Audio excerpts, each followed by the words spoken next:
हल्दी का टीका आप लगाने लगे? लगाते हैं, बिल्कुल आता है। आप पहले से लगा रहे हैं? मैं पहले से लगाता था। अच्छा ठीक है, नहीं तो हम तो हल्दी के टीके के लिए एक ही को जानते हैं। नहीं हल्दी का टीका लगाने से आपका बृहस्पति मजबूत होता ही होता है। और बृहस्पति क्यों कारक है? कुंडली में बृहस्पति की दृष्टि पड़ जाती है तो कुंडली में बृहस्पति की दृष्टि से बाकी जो ग्रह है ना वो भी सही होने लग जाते हैं। पाप ग्रह, अगर कोई ग्रह त्रिक भाव में बैठे हैं मान लीजिए, या पाप ग्रह से पीड़ित है, वो ग्रह भी ठीक हो जाते हैं जहाँ पे ये बृहस्पति की दृष्टि पड़ती है। अच्छा। तो ये चमत्कार है बृहस्पति का। तो बृहस्पति का तिलक लगाने से एक्सपेंशन होता है, प्रोस्पेरिटी आती है, हेल्थ वेल्थ सब सही हो जाता है।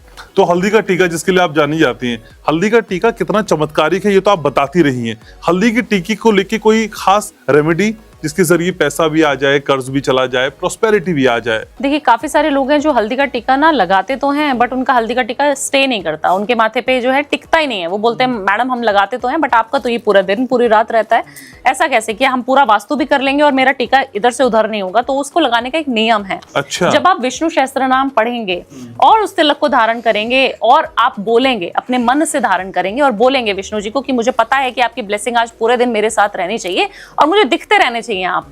तो आप जब भी शीशे में देखती हूँ मैं अपने आप को, तो अपना काजल देखती हूँ, अपनी बिंदी देखती हूँ सही जगह पे है, लिपस्टिक ठीक है कि नहीं, तो मैं तिलक को भी जरूर देखती हूँ कि तिलक मस्तिष्क पे लगा है कि नहीं लगा है। तो वो बहुत लगना बहुत ज्यादा जरूरी होता है। और आप कभी भी किसी भी पूजा को कर ले और आप तिलक ना लगाएं तो वो पूजा अधूरी मानी जाती है। तो आप जब भी सुबह उठें और हल्दी का तिलक लगाएं और ओम नमो भगवते वासुदेवाय नमः 3 बार बोल के तिलक लगा लीजिए। और जब आप इसको प्रेस करके लगाते हैं ना, इस तरीके से प्रेस करना बहुत ज्यादा जरूरी है। जब आप अपने आज्ञा चक्र को प्रेस करते हैं तो आपकी आज्ञा चक्र जो है एक्टिवेट होता है। आप लोगों के बीच में खड़े हो जाएंगे और तिलक, एक ने हल्दी का लगाया हुआ, एक ने चंदन का लगाया, तो जिसने हल्दी का तिलक लगाया ना उसके ऊपर निगाह जानी शुरू हो जाएगी। तो आप इतने अट्रैक्टिव बनते चले जाएंगे। तो ये एक नुस्खा है छोटा सा, लगा तो सभी लोग रहे पर गलत तरीके से लगा रहे हैं, बस लगाया है तिलक और चले गए, ऐसा नहीं करना। आपके नुस्खे छोटे नहीं होते लेकिन हल्दी का माथे पे तिलक लगाने के साथ मैंने देखा है लोग कानों पे भी लगाते हैं और यहाँ भी लगाते हैं गले पे, तो ये भी आवश्यक है? बिल्कुल आवश्यक है। अगर आप कान के पीछे भी तिलक लगाते हैं और कंठ पे तिलक लगाते हैं, अपने हृदय चक्र पे यहाँ पर तिलक लगाते हैं, तो ये आपके को रोगों से, जितने भी रोग हैं, ऋण हैं, शत्रु हैं आपके, उनसे आपको जो है एकदम से ऐसी पावर दे देगा कि आपके आसपास कोई भटकेगा ही नहीं। और माँ बगलामुखी के हम लोग इतने उपासक हैं, मैं और मेरे हस्बैंड, हम लोग जब भी माँ के पास जाते हैं तो वहाँ माँ पीताम्बरा को पीली वस्तुएं चढ़ाई जाती हैं। उनको बोला जाता है कि कोई भी कलयुग में आपके आसपास शत्रु नहीं आ पाएगा। आप वाक सिद्धि में बहुत ज्यादा प्रबल हो जाएंगे। आप जो बोलेंगे ना वो सिद्ध होना शुरू हो जाएगा। आप बोल रहे थे ना अभी कि काफी सारे उपाय हैं भावना जी जो आप बोलती हैं वो हो जाते हैं। क्यों ऐसा? क्योंकि मैं माँ बगलामुखी की चैंटिंग रोज करती हूँ। उनकी उपासना इतनी सात्विक तरीके से होती है 10 महाविद्याओं में कि और किसी देवी की आप कर नहीं सकते।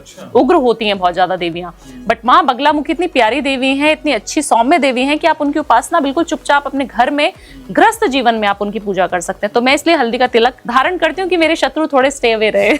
भावना जी वैसे बहुत सारे लोग उपाय बताते हैं लेकिन आप जो उपाय बताती हैं तो गारंटी वाले बताती हैं। हाँ जी। पिछली बार मैंने अपने ही पॉडकास्ट में पूछा था कि जिन व्यूवर्स के घर नहीं बन रहे तो आपने कहा था नवरात्र के दिन वेस्ट की दीवार पे एक तस्वीर लगाइए और अगले नवरात्र होने से पहले आपका घर हो जाएगा।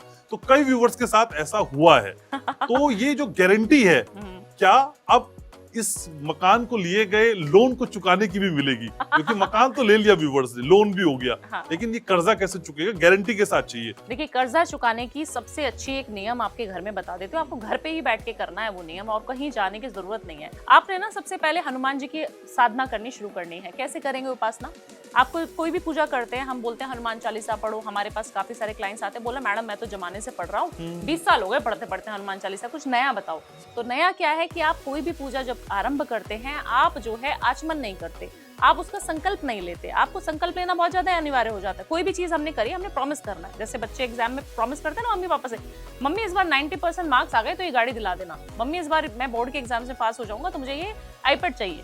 हम लोग ऐसे मानते भी हैं। फिर उसके बाद तो आपने भगवान जी को भी अपना पति पत्नी के साथ अगर आप ये नियम करेंगे और भगवान जी को अपना बड़ा मानेंगे, जैसे हमारे पिताजी हो गए, हमारी माता जी हो गई, इस तरीके उनसे बात करेंगे। आपने गंगा जल लेना है, थोड़ा सा अक्षत लीजिए, चावल पुष्प लीजिए हाथ में और हनुमान जी का जो है सामने बैठना है। हनुमान जी के मंदिर में भी बैठ सकते हो, घर पे भी बैठ सकते हो। लाल कलर का आसन बिछा के बैठ जाना है। बोलना क्या है? अपने भाई के रूप में भी आप उनको पूछ सकते हैं कि आपको मैं अपने भाई समझ के पूजा करना स्टार्ट कर रही हूँ। मुझे पूजा का नियम नहीं आता है बट मुझे पता है कि मेरा जो घर मैंने ले लिया है आपकी वजह से, क्योंकि भूमि का कारक मंगल, आपकी वजह से मैंने घर ले लिया है हनुमान जी। मुझे पता है लोन जो है 2026 में आप उतरवाएंगे। कैसे उतरवाएंगे, पैसा किधर से आएगा, मुझे कुछ मालूम नहीं है। और मैं आपका संकल्प ले रही हूँ कि मैं 7 मंगलवार तक रोज हनुमान चालीसा का 7 बार पाठ करूंगी, ये आप कर सकते हैं। एक संकल्प आप इस तरीके से ले सकते हैं, अगर मेल हैं तो आप क्या लीजिए कि मैंने संकल्प लिया कि मैं 40 दिन तक, 40 जो बोली जाती है वो 40 दिन की होती है, तो आप 40 जो है 40 दिन की ले लीजिए कि मैं 40 दिन तक बिना नियम तोड़े रोज इसी वक्त 7 बजे मॉर्निंग में मैं जो है हनुमान चालीसा का पूजा करूंगा, पाठ करूंगा, आप मेरा जो है लोन उतरवा दीजिए 2026 में। कह के तो देखिए, हम लोग जो है कहाँ नदी है, कहाँ पीपल का पेड़ है, कहाँ हमें क्या डुबा के आना है, कहाँ क्या मंत्र मार के आना है, ये करने में हम अपना समय व्यर्थ कर रहे हैं। घर में ही साक्षात प्रभु हैं आपके विराजमान, आप उनकी पूजा दिल से करके तो देखिए, करिए ना। आपका लोन उतर जाए तो ओपन फोरम में मैं हर चैलेंज ओपनली बोलती हूँ कि आप लिख के मुझे बोल देना भावना जी आपके सारे जो दावे हैं सब झूठ है, करके तो देखो, ना मजा आ जाए तो बता देना। और ओपनली हम भी कहते हैं कि आप जो कहती हैं वो होता है। सही बात है। लेकिन पंकज जी, कौन से ऐसे नंबर्स हैं जिनकी किस्मत में ऑलमोस्ट आप राजयोग देखते हैं कि राजयोग होता है? लोशो ग्रिड में 4, 5, 6 का जो बन जाता है, कौन से ऐसे नंबर्स हैं? वो लोशो ग्रेड तो पर्टिकुलर हर इंसान का मतलब पैटर्न अलग अलग बनता है, लेकिन कौन से नंबर्स हैं जिनकी लाइफ में राजयोग होता ही होता है, मतलब जिनकी लाइफ में कोई दिक्कत नहीं आती है। तो ज्यादातर मैंने 5 नंबर की देखा है कि उनके लाइफ में ना मतलब बहुत बड़े भी नहीं बनेंगे तो लाइफ में दिक्कत नहीं आएगी। और दूसरा है 6 नंबर वालों में, 6 नंबर वाले का नेचुरली पैसा अट्रैक्ट करता है, ठीक है, शुक्र का कारक है, पैसा आएगा ही आएगा। और खुद भी अट्रैक्ट कहाँ होते हैं, जहाँ खूबसूरत चीज़ दिखी, जहाँ सुंदरता दिखी, जहाँ चमकती हुई चीज़ दिखी, वहाँ खुद ही अट्रैक्ट होते हुए चले जाते हैं। तो इनकी लाइफ में पैसा आना ही है, कोई रोक नहीं सकता। सबसे बड़ा जो नंबर है राजयोग जो कहते हैं लोग, मिथ है। 8 नंबर के बारे में बताता हूँ। 8 नंबर शुरू में स्ट्रगल करता है। अच्छा। 32 साल 35 साल शनि करवाते हैं, 1.5 साल चलते हैं, परेशान करवाते हैं। लेकिन शनि जो है ना, टेस्ट किन लोगों को करते हैं, निकम्मे निठारा लोगों को नहीं करते, जिनके पास टैलेंट होता है और जिनके पास कैपेबिलिटी होती है। तो एक समय के बाद टेस्ट करने के बाद अगर लोग कंसिस्टेंट रहते हैं, 40 साल तक रहते हैं, तो शनि इतना देता है ना, फिर संभाल नहीं पाते हो। तो 8 नंबर वाले के पास जो इनकम होगी वो मैसिव होगी। वो 5 नंबर वाले की तरह नहीं होगी, एवरेज है कुछ है, वो होगी, फिर वो संभाल नहीं पाएगा। जब आपसे पूछोगे ना 8 नंबर वाले से, भाई आपकी प्रॉपर्टी कितनी है, तो उसके पास वो पॉज लेगा, सोचेगा कि हाँ ये भी है मेरे पास, ये भी है, वो भी है। मतलब फंडामेंटली लाइफ में बहुत बड़े ग्रो करते हैं। वो एक इस तरह का है, शुरू में स्ट्रगल करते हैं तो इसलिए बदनामी झेलनी पड़ती है कि भाई ये स्ट्रगल क्यों देखने को मिल रही है। तो सबसे पहले कौन सा मैंने बताया, 5, 6, 8। लेकिन परेशान होने वाला नंबर कौन सा है जिसका स्ट्रगल ही खत्म नहीं हो रहा है? 2 मत बोलिएगा।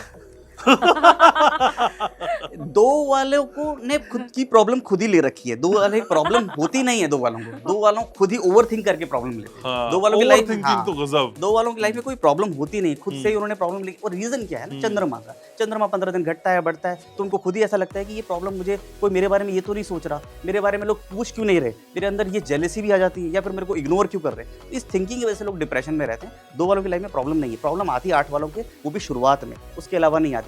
सबसे ज्यादा प्रॉब्लम आती है 4 नंबर वालों में। 4 नंबर वालों के साथ उथल पुथल मचती है, राहु का नंबर है। अच्छा। मिथ है, इल्यूजन है, लाइफ में इल्यूजन आ जाती है, जल्दी पैसा जाता है, दिमाग खराब हो जाता है, तो फिर आपके अंदर घमंड आ जाता है, एब्यूजिव हो जाते हो, कुछ भी बोल देते हो, सडनली राहु चला भी जाता है। और ऐसे कई लोग देखे आपने, बड़ा पाव गर्ल से लेके है ना, इतने सारे लोग देखे, गए ऊपर फिर नीचे आ गए। तो ये रीजन की वजह से राहु परेशान करता है। अगर राहु सही करना है तो उसके पॉजिटिव कारकों को अपने साथ ले लीजिए, है ना, अपने इल्यूजन्स को सही रखिए, तो अपने आप चीजें सही होती है। लेकिन कोई नंबर में लिख सकता हूँ हाथ पे, और या फिर ऐसा कुछ नहीं होता, नंबर लिखने से कुछ नहीं कुछ नहीं होता है। ये सब फालतू की बात है। फर्टिलिटी के लोग बताते हैं नहीं, वो गलत बताते हैं। हाँ। देखिए, ये सब फालतू की बात है। देखिए, रेमेडीज वो काम करती हैं जो आपको धर्म से जोड़ दें, जो आपको कर्म से जोड़ दें, शास्त्रों से जोड़ दें, वो रेमेडीज काम करती हैं। मंत्र जाप करे, चैंटिंग करे और कर्म जोड़ दें, फिर आप देखिए आपको कोई रोक नहीं सकता सक्सेसफुल होने से। ये आज रात को लिख लिया और कुछ नहीं होता, रात को कुछ रातों रात कुछ नहीं होता। आप बताइए ना, क्या आपकी स्ट्रेटजी है या एक्सपर्टीज है? देखिए, अगर आप 100% एफर्ट लगा रहे हैं, उसके बाद आप